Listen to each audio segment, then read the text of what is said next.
Olá pessoal, muito boa noite, sejam muito bem-vindos à nossa primeira aula ao vivo da unidade curricular de processos de fabricação mecânica.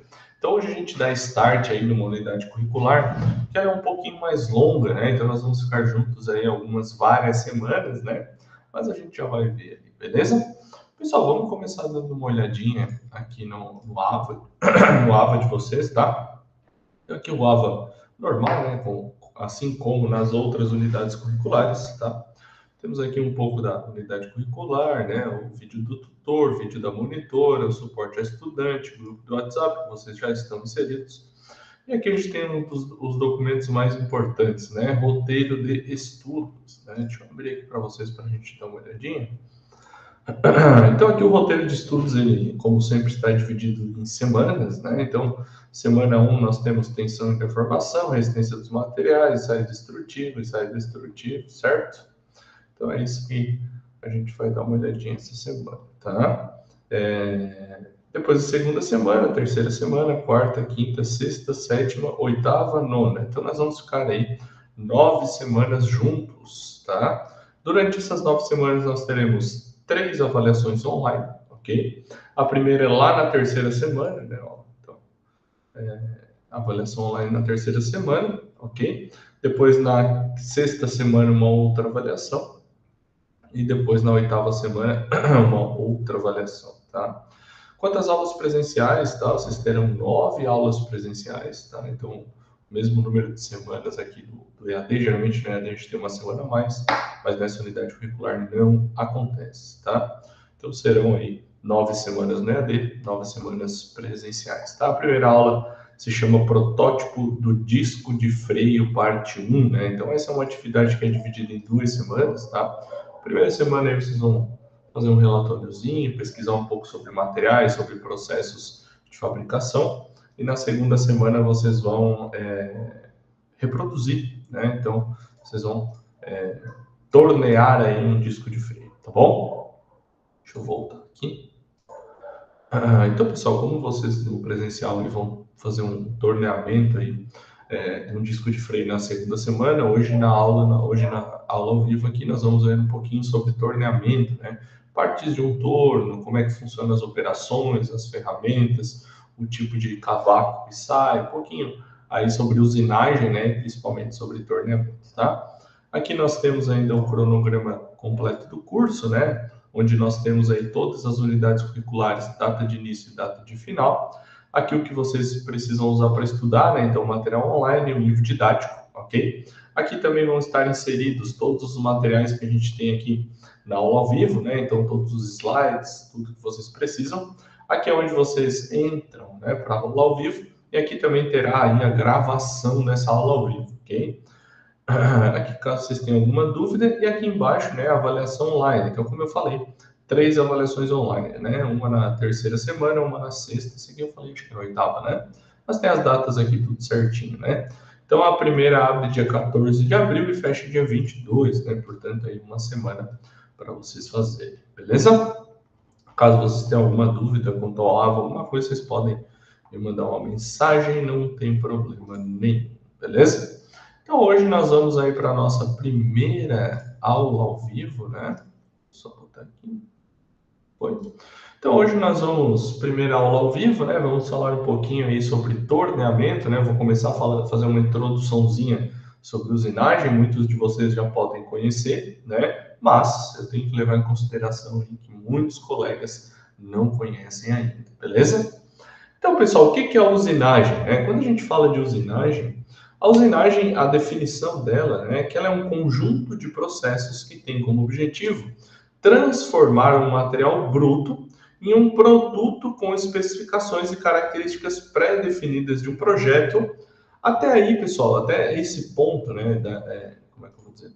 Daqui até aqui pode ser qualquer processo de fabricação. E aí vem a parte que define usinagem, né? Que é através de remoção de material. Então, todo o processo de fabricação que remove material de uma peça, a gente chama de usinagem, tá? E dentro do processo de usinagem, a gente tem vários processos, como torneamento, fresamento, furação. Então, a gente tem aí vários processos, né? Todos esses que eu falei removem material para dar forma à peça, né? Seguindo ali, obviamente, especificações e características que estão definidas em projeto. Então, o que vocês têm que lembrar sobre usinagem é que o processo, qualquer processo de usinagem, remove material da peça, né, ou remove material da matéria-prima, né, para dar vida à peça. Mas hoje nós vamos falar mais especificamente de torneamento, ok?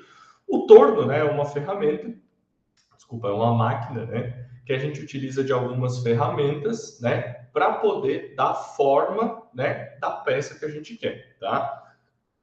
Qual é a diferença?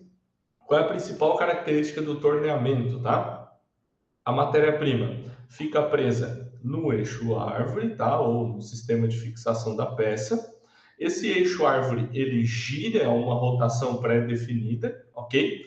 E a ferramenta que fica aqui no porta-ferramenta, ela avança sobre a peça, né? Esse avanço sobre a peça é o que faz retirar material da nossa peça, tá? Essa retirada de material, ela pode ter vários nomes, né? Pode ser desbaste, faceamento, rosqueamento, e aí depende da operação que a gente está fazendo, tá? Mas um torno mecânico, basicamente, ele tem essas partes aqui, tá?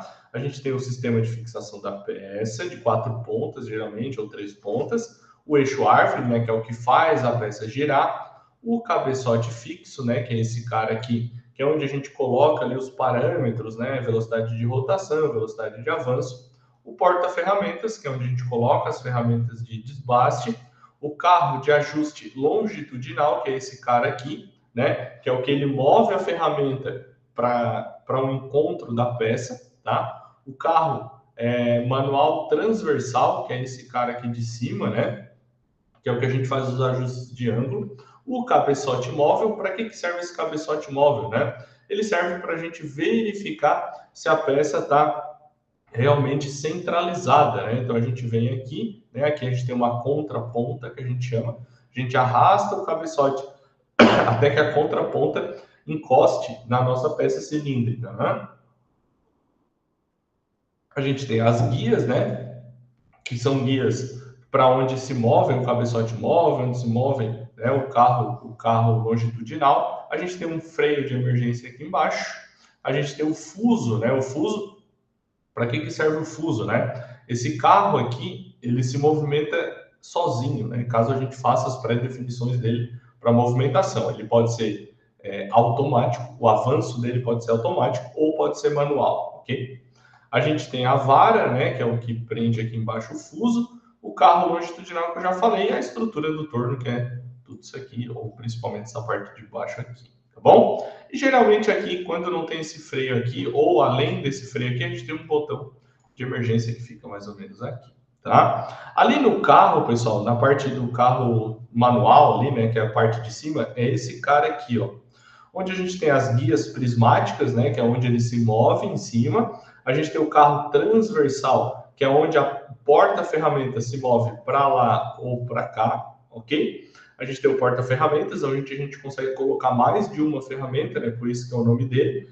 A fixação dessas ferramentas são feitas, né, por esse parafuso aqui em cima, ok? E o carro superior é o que se move em direção à peça, ok? Pessoal, para ficar um pouco mais claro, tá? Eu sei que por foto é um pouco mais complicado.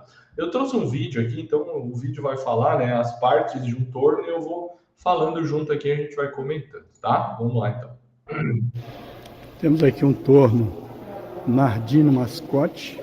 Tá, o Nardini, só para complementar, tá? Existem várias marcas de torno, tá? Os mais antigos, né, ou talvez onde vocês vão encontrar bastante, né, vai ser essa marca, o Nardini e o modelo Mascote, tá? Que ele é um pouco menor, mas esses tem todo quanto é lugar aí, esses tornos Nardini. Vou estar mostrando aqui as partes do torno. Ó, então o cabeçote, essa parte de baixo... Essa parte de cima aqui é o cabeçote fixo. Ó. Nesse cabeçote fixo eu tenho as duas alavancas junto com esse botão que faz a mudança de rotação. Então, pessoal, o eixo árvore ele pode girar tanto para o lado quanto para o outro, né? A mudança faz naquele botão ali que ele mostrou no cabeçote fixo. Okay? Da nossa placa rotativa. Pessoal, falando um negócio também, tá? Alguns vão chamar de outro eixo árvore, outros de placa rotativa, outros, enfim, o nome tem alguns nomes aí, mas é tudo a mesma coisa. Temos aqui também botão que ele vai dizer o direcionamento de automático, ou seja, do automático desse carro. Do carro, né? Então, como eu falei, o carro ele pode se movimentar automaticamente ou a gente pode mexer ele manual, né? Então, o que vai indicar é aquele botão ali no cabeçote. Aqui, carro principal. Se ele vir da direita para a esquerda, é nesse posicionamento. Se eu jogar ele para baixo, ele vai sempre trabalhar da esquerda para a direita no automático. E no meio aqui, ele fica no neutro. Também temos aqui um nível de óleo e um botão de emergência. Tá? Falei, o botão de emergência está aqui presente também. Apertou a máquina, tem que parar, girou para a direita, ela vai estar liberada.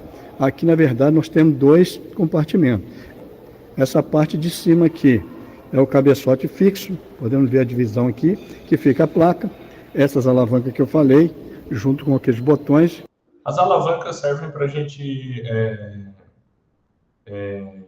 mudar a velocidade de rotação, né, do cabeçote, da placa móvel ali, né, da placa rotatória. O liga e desliga. Na parte de baixo aqui, eu tenho a caixa Norton, esse compartimento aqui, ó, tá? Nele eu tenho aqui 4 botões e alavanca, que vai me definir, de acordo com essa tabela aqui, ó, essas conjugação, qual o avanço daquele carro lá, tá? Se eu colocar aqui, por exemplo, o avanço que eu vou querer, ok? Ele vai consultar essa tabela aqui, ele vai dizer, bota a alavanca tal na posição tal, bota a alavanca, entendeu? Então é assim que funciona, né? Então, por exemplo, olha, ele vai falar. Botar isso aqui para cá, M, C, F e o T. E aqui, puxar. Ele vai dizer, por exemplo, ó, M, aqui. MCFT6. Então ele vai botar MCFT e aqui essa alavanca na posição 6. Isso vai dar para ele um avanço de 0,042 milímetros até 0,053 milímetros. E colocar aqui. À esquerda aqui, o número 6, eu vou ter essa conjugação aqui, ó. MCFT, então ele vai avançar 0,053, ou seja, 53 milésimo, que ele vai deslocar por cada volta que a placa dá em torno da ferramenta. Lembrando também que aqui, Então esse 0 é um número bem baixo, tá, pessoal? Por quê? Porque conforme a cada rotação que a placa rotatória dá, o carro se movimenta automaticamente 0,053 milímetros. Então esse é o avanço que ele tem ali, tá? Professor, como é que eu sei esse avanço? Isso aí nós vamos aprender mais pra frente. A conjugação serve para definir as roscas, ou métrica ou em polegada, que está aqui a tabela também aqui, ó. Então aqui eu falei do cabeçote fixo e da caixa Norton. Aqui eu tenho a placa, aqui os barramentos, que vai fazer com que o carro... Barramento ou guias, tá, pessoal? Guias prismáticos ou barramentos, tanto faz. Principal corra sobre ele. Podemos ver aqui, ó. Eu giro esse volante aqui. Esse carro vai avançar manualmente. Esse carro aqui é o carro principal do torno. Aqui eu tenho o que vai no transversal, ó. Eu tenho o carro transversal, ele vai para dentro da máquina e para fora, e o carro superior, que também ele vai para frente e para trás. Claro que o curso é menor, tá? Tanto ele quanto o próprio carro principal avança no sentido longitudinal da máquina. E aqui em cima eu tenho o castelo. A gente põe isso. O castelo é onde a gente coloca as ferramentas, tá? Então as ferramentas ficam posicionadas aqui, ó. Aqui dentro, certo? Com a ponta só para fora. E aí o que dá fixação nesse castelo da ferramenta são esses parafusos aqui, certo? Suporte aqui, seria isso aqui, ó. Põe o suporte, fixa os parafusos. Bom, o que é a ferramenta do torno, né? A ferramenta do torno é só esse cara aqui da ponta, é só isso aqui, ó. Essa outra parte metálica aqui, ela é o suporte da ferramenta, tá? Então a ferramenta é só esse bitzinho aqui da ponta. Parafuso e vai travar ele aqui. E aí essa ferramenta, pessoal, depois a gente vai ver, mas ela tem vários ângulos, vários tipos diferentes, várias pontas diferentes para coisas e para operações diferentes, tá?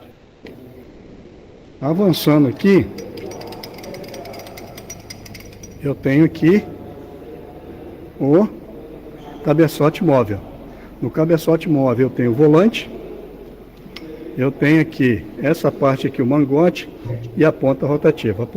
Esse mangote aqui, pessoal, essa parte da frente aqui, ó, lá no desenho que eu mostrei, ele mostra como uma ponta fixa, né? Mas isso aqui sai, tá? Ele sai daqui.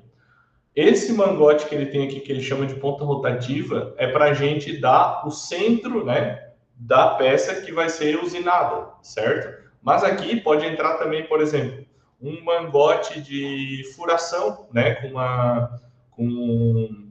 uma, oh meu Deus, me fugiu a palavra, com uma broca na frente, né? E tem outras também materiais que a gente pode estar utilizando aqui. A rotativa ela serve para apoiar uma peça quando a peça for muito longa. Você faz um furo de centro e faz um furinho no meio, né? E apoia a peça aqui, né? Quando ela é muito oblonga, né? Às vezes a peça ela não fica totalmente reta, né? Lá no final ela vai ter um leve desnivelamento, né? Então a gente utiliza a ponta fixa para isso. Apoia também ela aqui. Eu também posso tirar essa ponta rotativa e colocar um mandril e adaptar aqui uma broca para fazer furações na peça. Por exemplo, como que eu tiro... Qual é a diferença, por exemplo, de uma furadeira para cá, né? Uma furadeira, o que gira é a broca. Nesse caso do torno, o que gira é a peça, a broca fica parada, né? Eu tenho uma história curiosa que eu já estourei uma broca do torno. Eu coloquei ela aqui, fui indo com o carro para frente, fui indo com o cabeçote móvel para frente, ela começou a fazer o furo e daqui a pouco ela deu uma trancadinha. Eu dei uma forçada, a hora que eu dei uma forçada, quebrou a broca e a ponta dela saiu voando. Até hoje eu nunca achei a ponta dela. Acho que eu tenho até guardado a ponta que ficou no mandril, né? A ponta rotativa. Só chegar aqui, ó, girar ela toda para trás, que ela vai expulsar a ponta rotativa. Se estiver agarrando, pode dar um tranco aqui, ó. Já soltou. Saiu. Ó. Feito isso, se você tiver que colocar o mandril... E aí a fixação é feita para essa alavanca aqui, né? Ó, essa aqui tá aqui. Chegar aqui, vai encaixar ele. Ó. Só que... de furação, tá, pessoal? Uma particularidade. Se o mangote tiver para dentro, ele não fixa. Por quê? Aqui dentro tem um mecanismo que vai ajustar essa conicidade. Então, deixa eu tirar novamente aqui. Então você tem que primeiro jogar o mangote para fora, ó, pelo menos aí uns 30, 40 milímetros. E agora sim, só chegar aqui, ó, pode bater a conicidade para dentro, que ele vai agarrar, beleza? Vou sacar ele novamente. Rodo o volante todo para trás. Ó, e ele já vai expulsar o mandril aqui. O mandril vai sair. Saiu, joga o mangote para fora de novo. E recoloca a ponta rotativa. Está agarrado.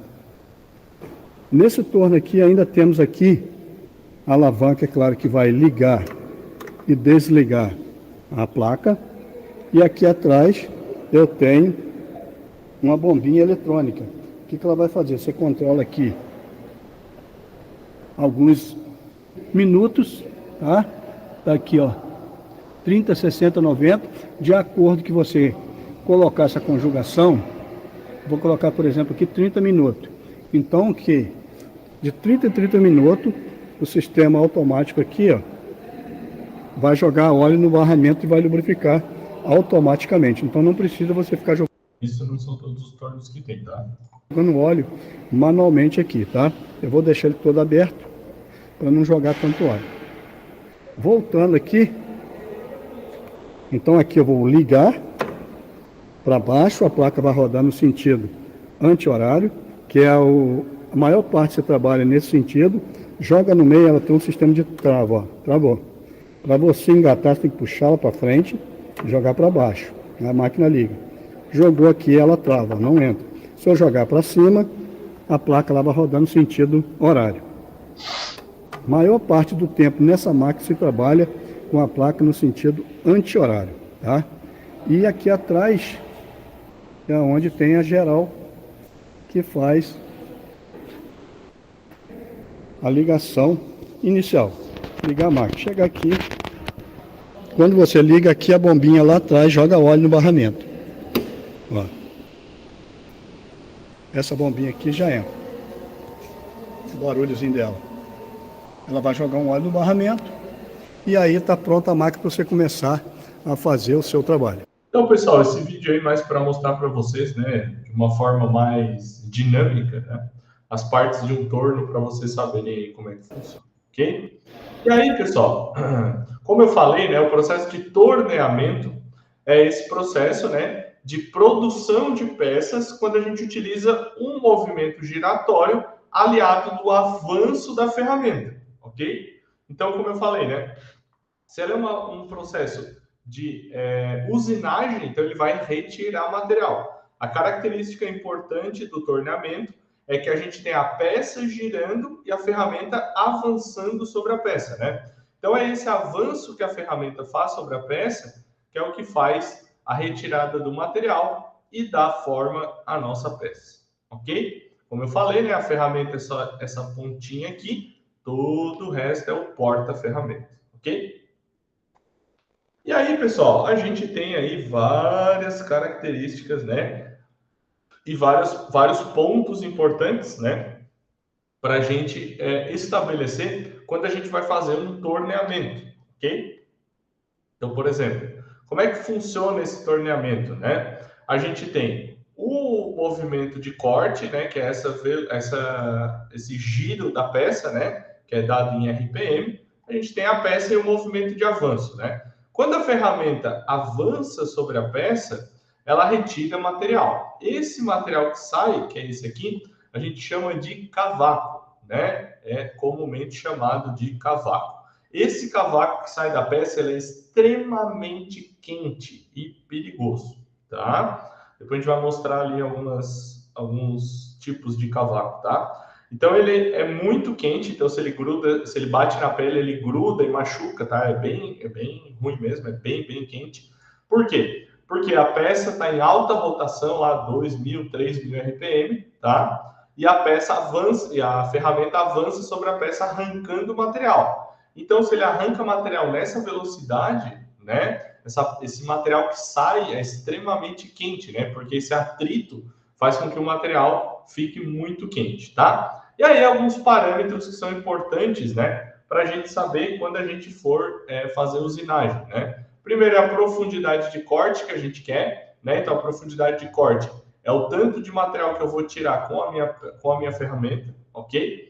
Depois, o avanço por revolução, que é aquele que tem na tabelinha, né? Então, por exemplo, lá 0,053 milímetros. Esse é o avanço que a minha ferramenta tem que ter para tirar material da minha peça. Depois nós temos a largura da usinagem, né? Que é basicamente a largura da ferramenta ali, da parte de ataque da ferramenta, né? A parte de ataque é a parte que arranca o material.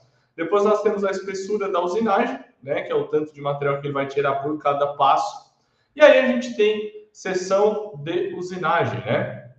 Que é o tanto de usinagem que vai ser tirado, né? Então, pode ser calculado aí utilizando a profundidade de corte vezes o avanço do meu torno, ok? Uns cálculos simples aí, tá? Pessoal, então, dentro do torneamento, a gente tem algumas etapas para realizar esse torneamento. Primeiro, escolher a ferramenta de corte e os acessórios. Por que isso é importante?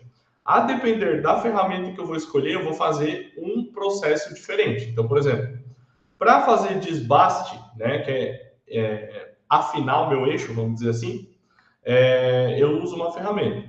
Para fazer um faceamento, que a gente vai ver depois, eu uso outra. Para fazer um torneamento interno, né, eu uso outra. Para fazer uma rosca, eu uso outra. E assim por diante, tá? Como é que eu vou saber qual escolher, né?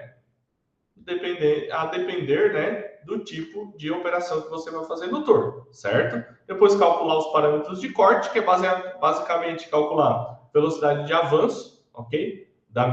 Do meu torno, né? Então depois eu vou lá na tabelinha e programa entre aspas, o meu torno. Eu vou travar o meu acessório, né? Que é o quê? Pegar minha ferramenta e colocar no porta-ferramenta. Vou fixar a ponta do mangote, fixar minha ferramenta ali no castelo, conferir o alinhamento da minha ferramenta e durante o processo de usinagem eu vou sempre conferir as medidas. Por quê? Eu sei o quanto que a minha ferramenta vai tirar, né? Vai desbastar da peça a cada vez que passar a ferramenta, né? Então eu posso ir ali e ir conferindo, né? Obviamente, tá, pessoal? Com a máquina parada. Então a gente vai ali, dá um passe, para a máquina, vai ali e confere. Ah, o passe está dando certinho, vamos para o próximo. E assim por diante, até a peça ficar pronta, ok? O processo de usinagem, tá, pessoal? A sequência de usinagem é basicamente essa, né? A gente tem um material bruto aqui, a gente vai fazendo remoção de cavaco, remoção de cavaco, remoção de cavaco. Obviamente aqui a gente tem vários processos diferentes até chegar no produto final, no caso, essa engrenagem aqui, tá? Para a gente poder utilizar. Então, a usinagem sempre vai ter essa sequência aqui, que é material bruto, remove cavaco, remove cavaco, remove cavaco, material pronto, ok? Então sempre vai ser essa sequência aqui, tá? E aí, falando em cavaco, né, nós temos alguns tipos de cavaco, tá? A gente tem cavacos favoráveis, cavacos médios e cavacos desfavoráveis. Qual é a grande diferença entre eles, tá? O tipo de ferramenta que a gente vai utilizar vai definir se o nosso cavaco é de um tipo ou de outro tipo. Se a ferramenta está bem afiada, de um tipo ou de outro tipo. Algumas ferramentas têm um desbaste nela mesmo, que é o quebra-cavaco, para o cavaco não ficar muito longo. Por quê? Se o cavaco fica muito longo, ele pode enrolar na própria peça que está sendo usinada, e aí fica uma nhaca, tá? Fica uma cacaca ali, aquela peça provavelmente não vai dar mais para usar, tá? Então aqui a gente tem, ó, de 1 a 10 tipos de cavaco, né? Cavacos que são desfavoráveis, né? O tipo fita, o tipo emaranhado e o hélice plana. Esses são bem ruins. Por quê? Esses são os mais comuns de aparecer para quem nunca usinou, tá? Para quem seleciona uma ferramenta genérica. E também o problema desses tipos de cavaco é que eles geralmente enrolam na peça, ok? Geralmente o que acontece quando a gente vê que está acontecendo isso, tá? A gente desliga o torno, vai lá, quebra o cavaco e continua a fazer a usinagem, tá? Depois nós temos dois tipos médios, né? Que é hélice oblíqua, hélice longa, vírgula e arrancados, né? Por que esses tipos são ruins, né? O hélice oblíqua e a hélice longa pelo mesmo motivo, né? De enrolar na peça. E os arrancados, o problema é que ele pode ficar voando no operador do torno, caso o torno não tenha aquela proteção estabelecida pelo NR12, tá? E também porque ele pode ficar voando pelo torno, acabar entrando em algum cabeçote ou até batendo na própria peça. Quais são os mais favoráveis?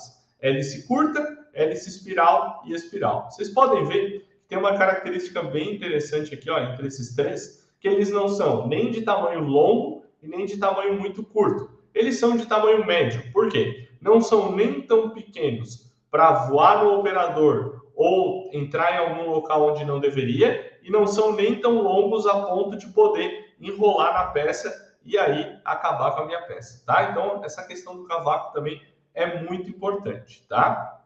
E aí, como é que eu escolho uma ferramenta? Então, vamos lá. A gente tem aqui representados 4, 9, 10, 11, 12, 14 tipos de ferramenta, ok? Então, aqui a gente tem uma peça, né, representando, e aqui os nomes das ferramentas, ok?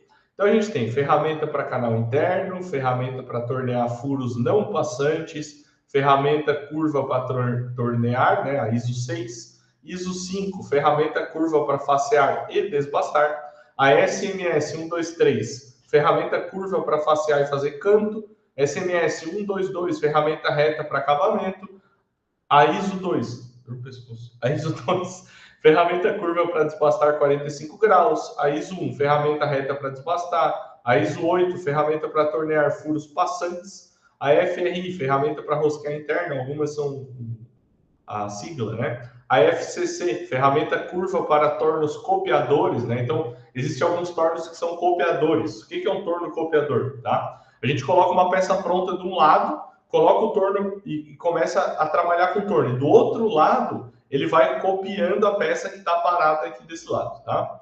Então, a FRE, ferramenta para rosquear externo, ISO 7, ferramenta para canais externos, e SMS 164, ferramentas para canais de polia, tá? Aqui tem um exemplo bem legal também de uma peça toda usinada com diferentes tipos de usinagem e com as suas respectivas ferramentas. Então aqui é importante, pessoal, a gente se atentar, tá? Para a geometria da ferramenta, né? Então, por exemplo, a ferramenta de corte padrão, tá? É essa aqui, ok? Então olha a geometria dela, como é que ela fica, né? No suporte de ferramenta. Depois, para torneamento reverso, né? Essa ferramenta aqui. Olhem como é que ela fica, a geometria dela aqui. Para fazer canal, né? Então, o canal é esse cara aqui, né? Aqui a gente tem 1, 2, 3 canais, né? Então, para fazer canal, a ferramenta também é diferente. Olhem como é que ela fica no suporte. Para torneamento frontal, né? Para fazer um faceamento ou algo do tipo, essa ferramenta aqui, junto com a de corte, é a mais utilizada, tá? Também, torneamento frontal. E ela fica dessa maneira ou dessa maneira, depender de como vai ser o ataque da ferramenta na peça, né? A de rosqueamento é assim, né? Então, ferramenta para fazer rosca. E a de mandrilamento, né? Que é essa ferramenta aqui, ok? Então, para cada tipo de operação que eu for fazer no meu torno, eu vou escolher uma ferramenta diferente para colocar no meu suporte de ferramenta.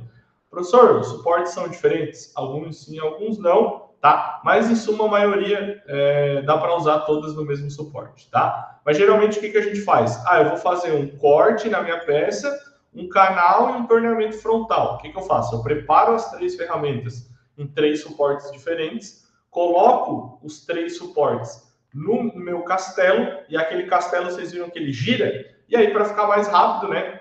Eu vou ali, faço o corte, giro, faço um torneamento frontal, giro e depois faço um canal, né? Então, aquele castelo serve para isso, tá? Para agilizar o processo de torneamento. Porque senão é muito trabalho, né, pessoal? A gente bota uma ferramenta, vai lá, faz um faceamento, tira a ferramenta, coloca a outra, faz outra coisa, então dá muito trabalho, tá? Então, por isso que o castelo tá ali, beleza? Então, nós temos aí como principais operações de um torno, tá? O faceamento, né, que o objetivo dele é produzir uma face plana. O torneamento externo e interno, que é o movimento dessa ferramenta paralelamente à peça, né, para desbastar em volta da peça, vamos dizer assim, né, ou dentro da peça. E o rosqueamento, que serve para a gente produzir rosca interna ou roscas externas, tá? Então, eu trouxe vídeos dessas operações para vocês verem como é que funciona. Então, vamos para esse aqui primeiro. Olá. Vai ser uma operação de faceamento, tá? Somos do Senai, Virgílio Leonardo, de Santa Rosa, Rio Grande do Sul. Qual é a grande diferença desse torno aqui para aquele que a gente viu antes? Aquele que a gente viu antes não tinha esse cara aqui, que é a proteção do torno, e aqui dentro tem uma outra proteção laranja que a gente vai ver também, tá? Essas proteções, elas são obrigatórias, conforme a NR12, tá? A NR12 é uma normativa, né, que está dentro de um conjunto de várias normas regulamentadoras, e elas têm força de lei, tá? Então, a gente não pode ter, vocês vão encontrar, tá? Mas, teoricamente, não pode ter torno sem proteção. Então, a gente tem uma data para que todos os tornos antigos sejam, né, feitas essas proteções, mas todos os novos, desde 2000... Deixa eu ver qual é, só para eu não falar bobagem.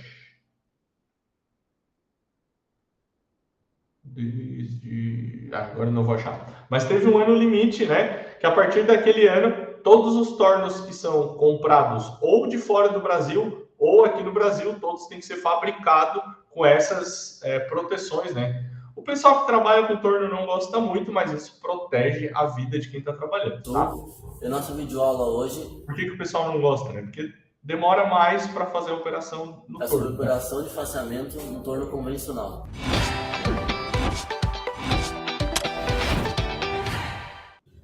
da demonstração, que será feita na máquina, gostaria de destacar a importância do uso dos EPIs, equipamento de proteção individual, que é o óculos de proteção e o protetor auricular, que vão fazer a devida proteção, e também a localização das botoeiras de emergência, que ficam localizadas no avental da máquina e no cabeçote fixo.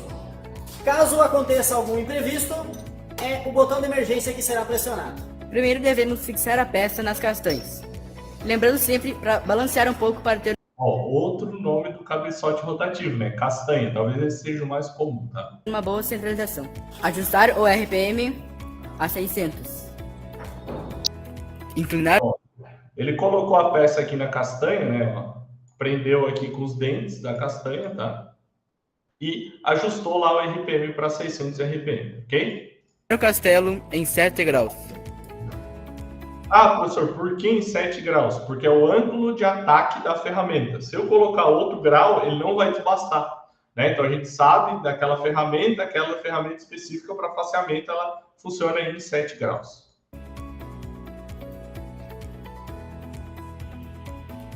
Aproximar os carros perto da peça.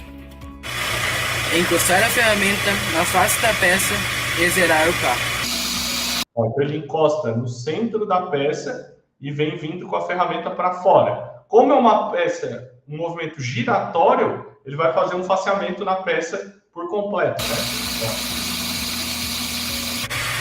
Afastar o carro para fora da peça. Retirar 0,5 mm de material por passado. Aqui ele está fazendo de dentro, de fora para dentro, tá? Então ele falou 0,05 milímetro por passagem, né? Então cada vez que a ferramenta passar, vai fazer um faceamento, né? Que é uma retirada de material da face da peça, a cada passada 0,05 milímetros. Repetir este processo até a peça ficar plana, sem nenhuma rugosidade. Esse aí foi o processo. Bom, galera, o vídeo foi esse. Quem Tá. gostou, Tá, pessoal, então o processo de faceamento é esse aí. Basicamente todas a peça que vocês vão fazer lá na aula presencial, ela vai ter faceamento também, tá? Que é o disco de freio. Boa. É o processo que vocês vão fazer. O segundo processo é o torneamento interno, né? Que eu falei lá para vocês. Então vamos ver como é que ele funciona. Ele já usa uma outra ferramenta, tá? Como eu mostrei lá para vocês, diferente da de faceamento, tá? Então, ó, como vocês podem ver, tá? O torno ele não funciona, por incrível que pareça, né? Pode ser que alguns de vocês nem imaginem isso, mas o torno ele não funciona só com peças metálicas, né? A gente pode tornear também peças plásticas, né? Vamos dizer assim, como esse Tecnil que tem aqui, tá? Um polímero, ok? Ou a gente também pode usinar peças de madeira, né? Então o torno também é muito utilizado na marcenaria, né? Porque muitas vezes a gente precisa também de algumas peças de madeira aí para uma outra utilidade, ok?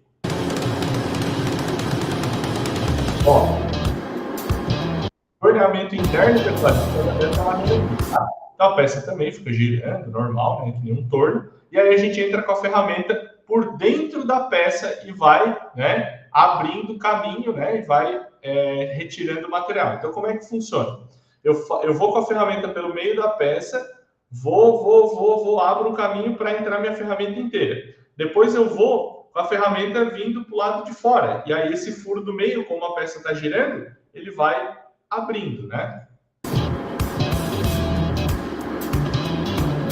Ele está retirando o material.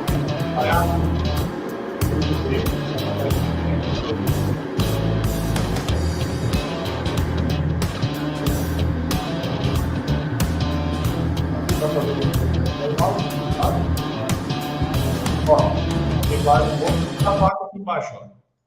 Pode ver que não, ó, o cavaco que sai, ó, ele é de tamanho médio, né? Ele não é aquele bem esfareladinho e não é um comprido que vai enrolar na peça. Essa ferramenta, muito provavelmente, ela tem o quebra-cavaco, né?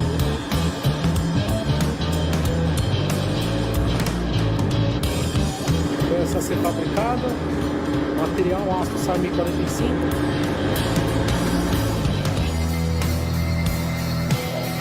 ele está fazendo um parte interno.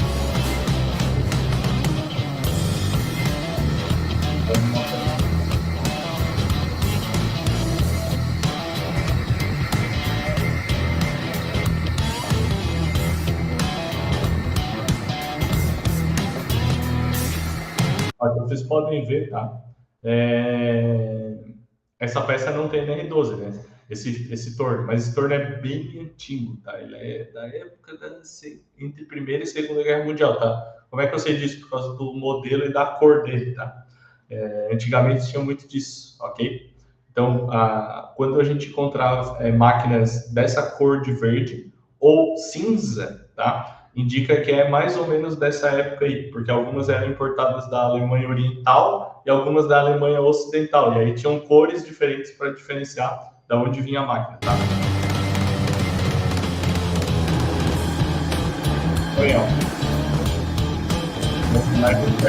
Olhem como aqui o cavaco até não é muito problema. Por quê? Porque depois eu consigo dar um acabamento, mas ele vai ficar batendo na peça e arranhando onde eu estou fazendo essa usinagem aqui.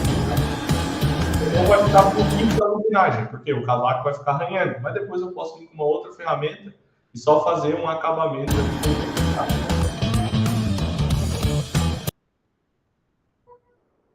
E aí eu falei faceamento, falei torneamento interno ou externo, né? Apareceu os dois nesse vídeo. E por último, é o processo de rosqueamento, né? Então a gente vai ver ali fazer uma rosca com duas entradas, ok?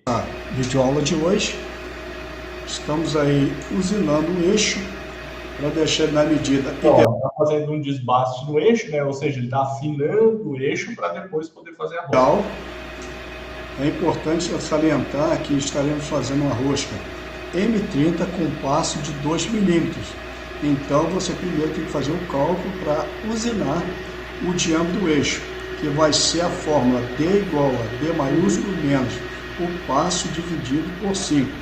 Esse cálculo é feito quando a gente quer fazer um rosqueamento, né? Por quê? Porque para o rosqueamento, a gente, se vocês olharem uma rosca, né, ela tem locais mais baixos e locais mais altos, né? Cumes e vales, né? Então o eixo ele tem que ter tem que ser feito esse cálculo por conta do diâmetro primitivo, o passo da rosca, tudo isso, para a gente saber o quanto que eu posso afinar esse eixo, né? Então, ó, para esse que ele vai fazer, o diâmetro do eixo tem que ser de 29,6 milímetros, para daí ele poder fazer a rosca. Você vai definir o diâmetro do eixo. O eixo sempre fica um pouco abaixo do diâmetro nominal da rosca. A nossa conta vai estar dando. O diâmetro nominal é 30, né? Porque é M30. E o diâmetro do eixo vai ficar em 29. Aí 29 milímetros e 6 décimos de milímetro. É o diâmetro do eixo. Vamos estar aí fazendo um pequeno chanfro na entrada da rosca. Por que se faz o chanfro na entrada da rosca, né? Esse chanfrinho que está aqui, ó. Esse chanfro aqui, ó. É como se fosse um recorte em ângulo, né? Para depois a porca poder entrar, né? Então a porca tem o mesmo chanfro. Então, a porca tendo o mesmo chanfro, esses chanfros se encaixam, né? E aí ajuda a gente a dar o primeiro giro ali para encaixar o fio de rosca, tá? Mais à frente, vamos rebaixar. Por exemplo, aqui, ó, a nossa ponta fixa segurando esse eixo, né? Para quê? Porque ele é um eixo relativamente longo, tá? Não é tão longo, mas ele é relativamente longo. E aí a ponta fixa, né? Nesse cabeçote móvel, a gente consegue manter esse eixo, né? Sempre girando, né? Para que ele não saia de alinhamento, ok? Porque se ele sair de alinhamento, aí a gente não consegue usinar. Fazer rosca nessa parte frontal apenas. Eu poderia estar utilizando aí também um bedame, mas aqui só fazendo mesmo um pequeno rebaixo para a saída da ferramenta.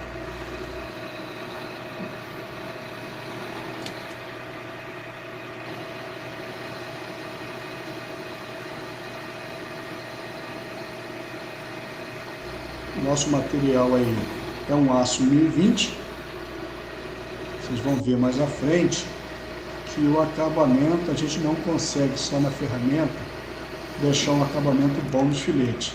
temos que dar um acabamento manual Olha, para eu fiz um melhorar canalzinho aqui no meio e ele vai fazer, né, a rosca nessa primeira parte do eixo aqui. a rugosidade. E aqui é onde vamos estar colocando. Ó, agora ele vai ajustar, né, aqui as posições do torno no cabeçote fixo, né, para poder fazer a rosca que ele quer. Ou posicionando a conjugação da rosca. A nossa rosca aqui vai ser de 2 entradas. O passo dessa rosca Ó, M30 de 2 entradas. é 2 milímetros. Se a minha rosca tem 2 entradas, eu pego, multiplico o passo vezes 2, que vai dar 4 milímetros. Então, no nosso torno, nós vamos colocar primeiramente a conjugação de 4 milímetros de passo. Vamos estar fazendo uma rosca. Pessoal, não é um processo tão simples de ser feito, porque tem um pouco de cálculo, tem que entender um pouco de rosca, né? Só que, lógico, ao longo do tempo a gente vai se acostumando com um espaço maior. Então, vamos estar colocando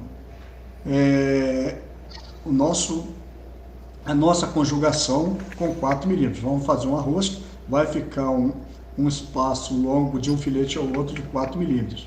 E depois, sim, que fizermos a primeira rosca, estaremos fazendo uma outra que vai entrar no meio de 4 milímetros, que vai definir o passo de 2 milímetros. Então aí estamos acertando a máquina, colocando agora a rotação. A nossa rotação vai ser 80, tá? Uma RPM. E aí vamos dar início a fazer a nossa primeira rosca com passo no cabo. Tá? Vocês percebem que a velocidade de rotação aqui da nossa castanha era muito mais alta quando ele estava querendo fazer um desbaste. E agora muito mais baixa quando ele está querendo fazer uma rosca. Por quê?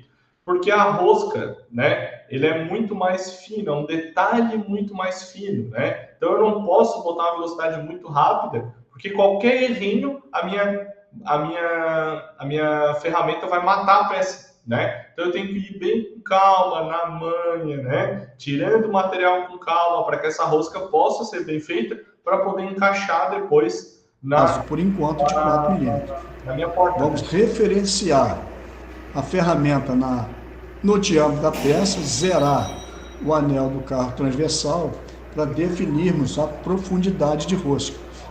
Temos que zerar também o carro superior, que depois, mais à frente, estaremos utilizando esse avanço aí, tá? Para calcular a profundidade da rosca, você vai estar utilizando a fórmula HE igual a 0,61343 vezes o passo. O valor encontrado, que vai ser 1,22, você vai multiplicar por 2, vai achar 2,44. Então, 2,44 vai ser a profundidade que estaremos de rosca, né? Para a gente conferir a rosca que está sendo avançando de profundidade no carro transversal. Eu passo na peça, né? Então ele vai ali e vai conferir.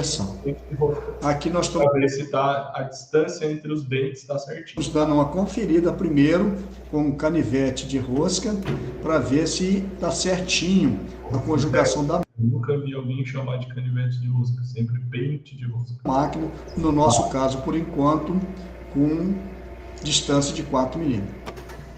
E aí nós vamos começar a dar profundidade de 5 décimos, profundidade na rosca até atingir 2,44 milímetros. No nosso caso aqui, eu deixei com 2,45 milímetros centésimos de milímetro. Ele vai avançando e voltando sozinho. Uma ressalva que sempre quando estiver fazendo rosca, você no retorno, é importante que você, o necessário, fumaça saindo do calorão da peça, da ferramenta arrancando o material. É recuar a ferramenta para que ela passe por cima da peça e cá no início vamos continuar dando a profundidade até atingir a profundidade solicitada.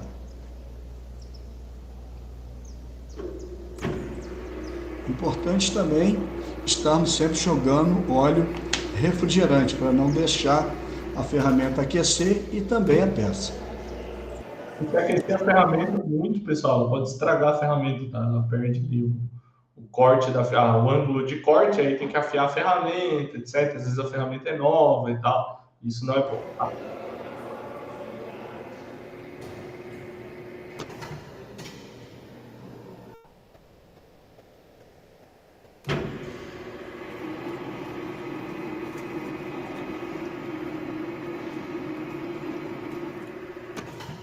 Olha como atingir a profundidade né? correta, você pode dar ou repetir o passo para fazer um melhor acabamento final. Lembrando que aí nós estamos fazendo a primeira rosca com distância entre filete de 4 milímetros. Então, está por enquanto só com uma entrada. Para fazer 2 entradas... Você falou que fazer de 2 entradas, então ele faz uma entrada por vez, tá? Nós vamos estar mostrando logo a seguir. Aí vamos zerar agora e colocar, já estava zerado no caso, avançar o carro superior 2 milímetros e agora vai iniciar um novo filete no meio do 4 milímetros. Ou seja, vai dar agora uma distância de 2 milímetros de um filete para o outro. Esse outro início da entrada, ele vai estar começando a 180 graus da outra anterior. E aí você vai aprofundar a mesma coisa. Mais entradas uma rosca tem, tá? Menos voltas a porca vai dar, ok? Coisa que você fez com a primeira entrada, até dar a profundidade de 2 milímetros e 44 centésimos de milímetro. Menos entradas a rosca tiver, mais voltas ela vai dar, ok? Então, por exemplo, ela tem 2 entradas. A rosca para ir até o final, a porca para ir até o final, ela vai girar bastantes vezes até ir até o final. Um exemplo de uma rosca que tem um monte de entrada é a do tubo de... É engraçado falar, mas a do tubo de pasta de dente, né? Que a gente dá, às vezes, um giro, ela já fecha, ou 2 girinhos, ela já fecha, tá?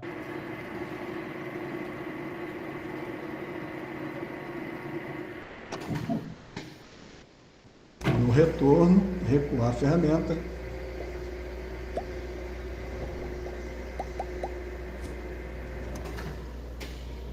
Você que está assistindo e não é inscrito no canal, não se esqueça aí, ativa o sininho, compartilhe, deixe seu like. Isso é importante para estar ajudando o canal.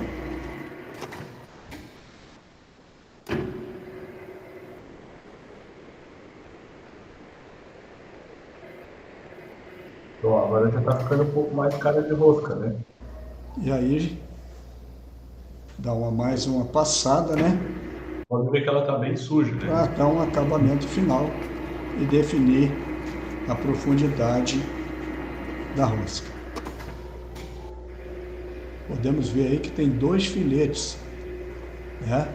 Parece que é um só, mas quando você vê a rosca de topo, podemos ver que vai ter 2 entradas. Logo a seguir, vai dar para ver.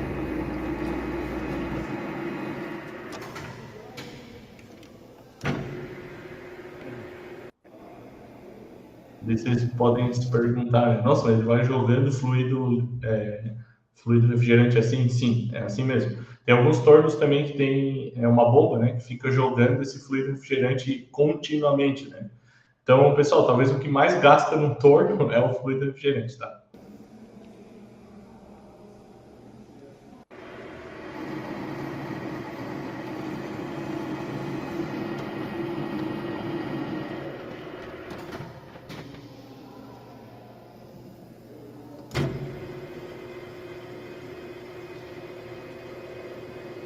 Então, pessoal, para a gente tornear uma está finalizado.